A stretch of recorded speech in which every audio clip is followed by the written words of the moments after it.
and very fruitful.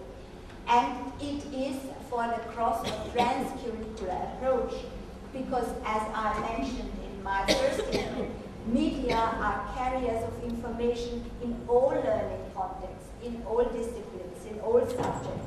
It deals with the representation of knowledge in all the subjects. It sensitizes for contingency and historicity.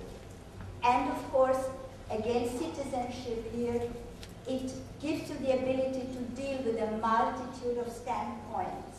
It deconstructs and reconstructs. It gives you the ability to accept and respect other perspectives, not only your own one. It trains social competence, which is one of the very, very important soft skills. And it sees learning not as a reproductive process, but as a productive process. We are producing knowledge together. Learners see themselves as active constructors in a context. They question conditions. They question motivations, which is constitutive for understanding. And of course, it's again a trace for autonomy by acquiring knowledge autonomously and not just sort of accepting what the teacher says. It's creative. It traces affective aspects in a human being. And, well, it's action-oriented. It trains problem-solving along with other soft skills. So that's why I would very strongly plead for this integrated media education, which suffuses and infiltrates all education. But I won't see it, I know that, but still, it's worth talking and discussing. It's a vision, really.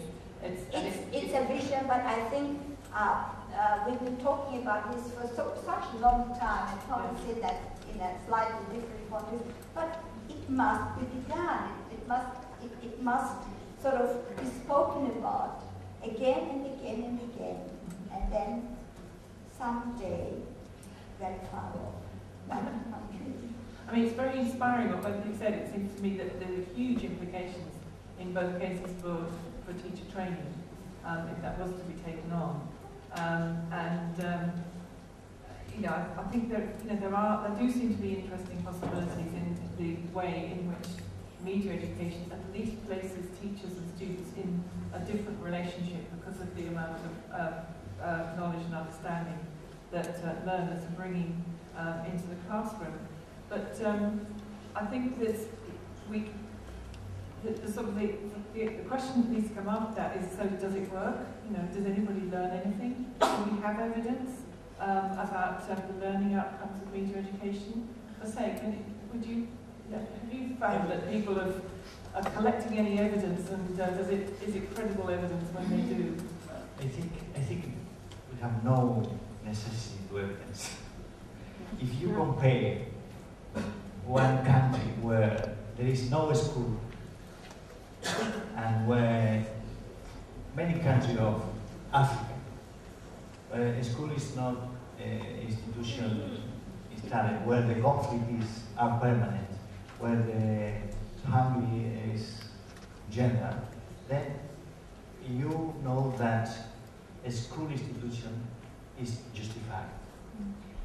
We are in Europe and the United States in the conflict of the media. It's a war. Media against media, people against media, media against people.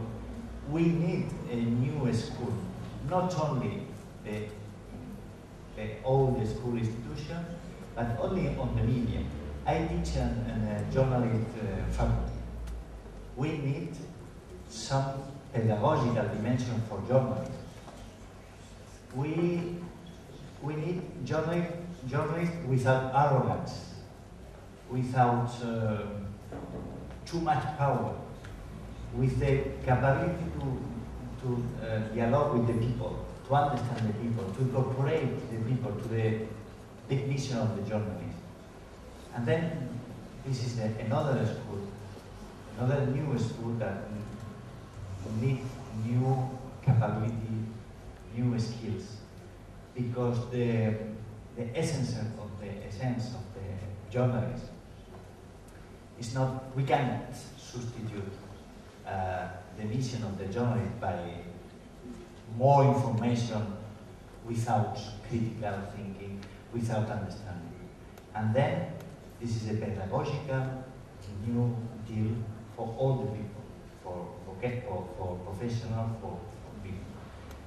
And the school institution, the old school institution, they need also dialogue with media, dialogue with society, because we know now that a school is not enough. We need all the society to the objective of the education.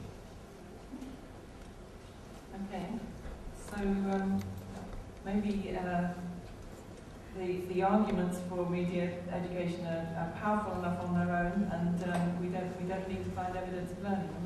I'm not sure, and but what I am sure of is that we're coming up to 10 to 1, and I want to move towards the end of this.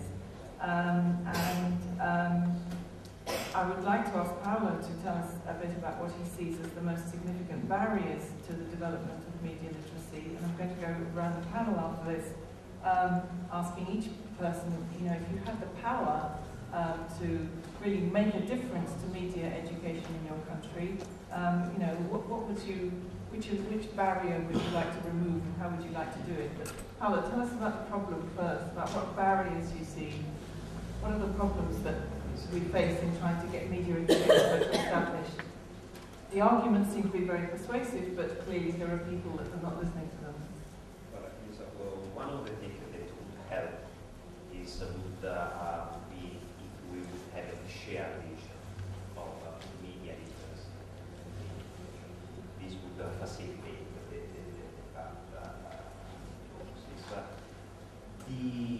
there are a number of recommendations that we have come up with at certain conferences, and all of these are available is on the different websites in order to remove the barriers. From my perspective, really, there are two things that I want to relate with what has just been said.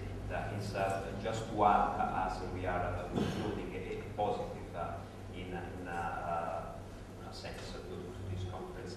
I don't agree with Susanna when she said that it will be a time far away when we will get to the I remember a presentation of in which it was comparing the financial crisis that was mentioned before from the gentleman with the media crisis that has been mentioned. And one of the common elements that there are a number is that the client has been neglected. It's, I think that crises are not necessarily negative. It's a problem, and then we will find a solution. One thing that is important for us to have the shift is that we don't have to intend a citizen as a consumer or as a media user. This is a very limited perspective. A citizen has the possibility to interact with political issues, the educational one, cultural one, economical one. A consumer is reduced to market aspects. I think it's important for all of us to focus on citizens rather than a consumer. Again, what I would suggest as a practical is this conference, it seems to me quite clear what is the problem. It's less clear how we will find a solution. Now, pragmatically, I think that we have again stressed it because I think that it is important to have an alliance with the media industry itself. It is a way to remove a number of barriers. Other barriers that are those with teachers that have problem, no time, no resources, education, the policy, politicians. I mean, media literacy is a political issue. Politicians they have to find their benefits